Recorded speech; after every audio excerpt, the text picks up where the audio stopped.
Parking brake inspection. Overview.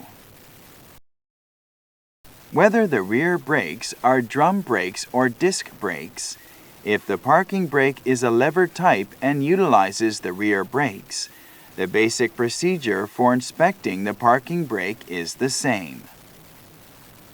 Before proceeding to inspect the parking brake, check that the automatic adjustment mechanism of the rear brakes is functioning. Make sure to check that this automatic adjustment mechanism is working properly every time after changing brake pads or brake shoes, and whenever the rear brakes had been disassembled. First, refer to the shop manual of the car to find out the specified standard numbers of clicks.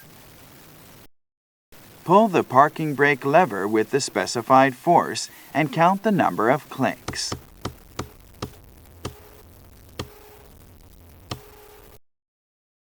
If the number of clicks is more than the specified value, rectify the stroke by turning the adjusting nut at the bottom of the lever. Pull the lever for 1 click. Adjust the cable with the adjusting nut so that the rear brakes are just beginning to drag. Release the lever and make sure that the brake is dose, not drag. Then pull the lever all the way and count the number of clicks to make sure that the value is within the specification. If the number of clicks are appropriate and there is no dragging when released, then the parking brake lever adjustment is okay.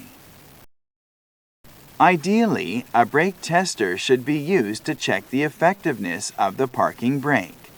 However, if a brake tester is not used, the parking brake is deemed to be effective if the vehicle can hold a 20% slope. When a brake tester is available, brake forces of the left and right wheel should be measured separately. The sum of the brake forces of both rear wheels should be more than 20% of the vehicle weight.